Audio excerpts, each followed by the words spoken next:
बोलिए भारत माता की। हमारे संगठन महामंत्री आदरणीय हितानंद जी, मध्य प्रदेश के चिकित्सा शिक्षा मंत्री भाई विश्वास सारंग जी,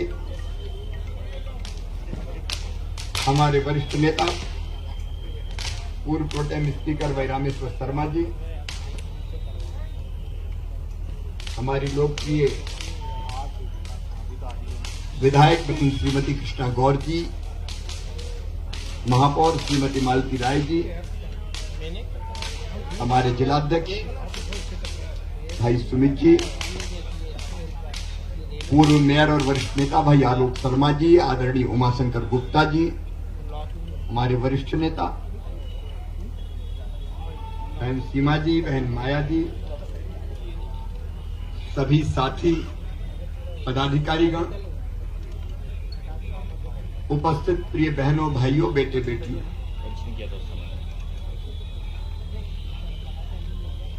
मध्य प्रदेश कल एक नया इतिहास रचने जा रहा है। भारत के प्रधानमंत्री श्रीमान नरेंद्र मोदी जी काम अनेकों किए, लेकिन सबसे बड़ा काम अगर उन्होंने किया तो देश के मानस को बदलने का काम किया। पुरानी सोच बदल दी, ये विचार बदल दिया कि ये नहीं हो सकता।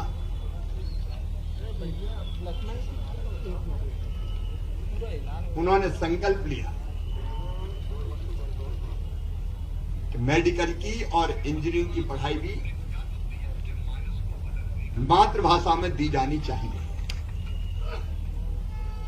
मध्य प्रदेश ने उनके संकल्प को सिद्धि में बदलने का प्रण किया और मुझे अच्छी तरह याद है जब प्रारंभ में मैंने वल्लभ भवन में एक बैठक में कहा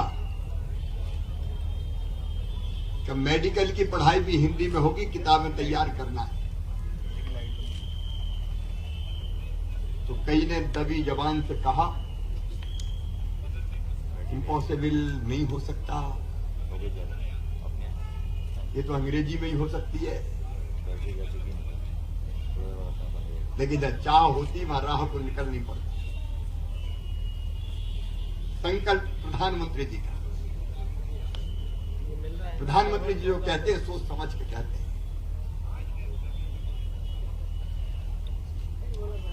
मध्य प्रदेश के चिकित्सा शिक्षा मंत्री विश्वास सारंग जी के नेतृत्व में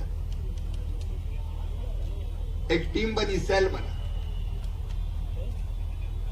डॉक्टर से लेकर विशेषज्ञ तक सब जुड़े और जो असंभव था उसको संभव करके दिखा दिया। हिंदी में पुस्तकें तैयार हैं मेडिकल की पढ़ाई। कई लोग अभी भी भौचक्के, कैसे हो गया, कैसे हो गया। मुट्ठी भर लोगों ने यह मानसिकता बना रखी, अंग्रेजी के बिना काम नहीं चल सकता। लेकिन मेरे प्रिय मित्रों, मैं जानता हूं लाखों लाख विद्यार्थी प्रतिभाशाली होने के बावजूद भी केवल अंग्रेजी नहीं जानने के कारण कुंठित हो जाते हैं। मैं ऐसे बच्चों को जानता हूं कि जिनने मेडिकल कॉलेज में एडमिशन तो हो गया, लेकिन अंग्रेजी ने मार दिया और पढ़ाई छोड़ के निकल गए। आत्महत्या तक कई बच्चे पहुंच गए। अंग्रेजी हमारी मातृभाषा नहीं है और दुनिया के अनेकों देशों में, चीन, रूस, जर्मनी, जापान, फ्रांस, कहां अंग्रेजी में पढ़ाई होती है। लेकिन कुछ काले अंग्रेजों ने मानसिकता बना दी, नहीं हो सकता, अंग्रेजी तो अनिवार्य है। बड़े पदों पर केवल चंद परिवार पहुंचे। धन्नू पन्ना कल्ला मन्नू, इनके बच्चों का क्या होगा। ये क्रांति है, क्रांति। अब गरीब के, निम्न मध्यम वर्गीय के, किसान के बेटा बेटी भी मेडिकल और इंजीनियरिंग पढ़ सकेंगे, क्योंकि हिंदी में किताबें उपलब्ध रहेंगी। एक सामाजिक क्रांति, एक बड़ी उपलब्धि है। अब रास्ता खुल गया है।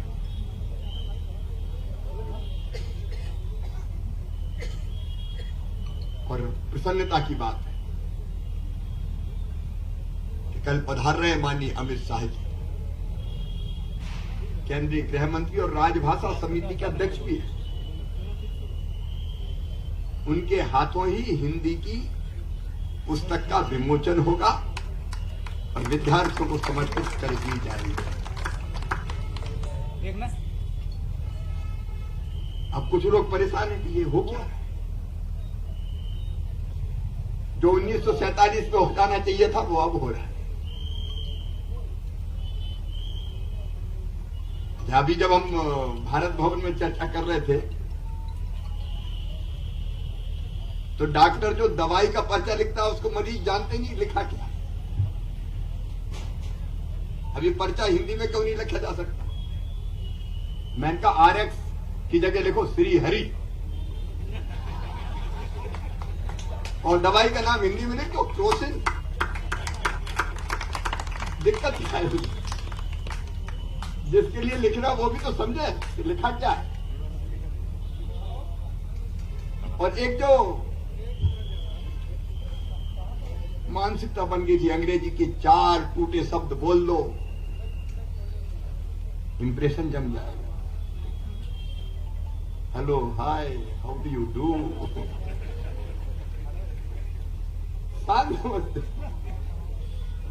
चाहे डूडू के अलावा और कुछ आता हो नहीं आता।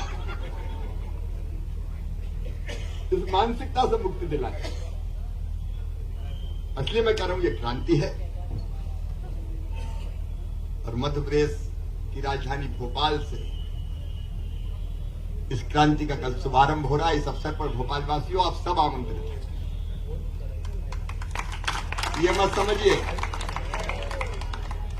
मत समझिए कि ये तो बच्चों का काम है।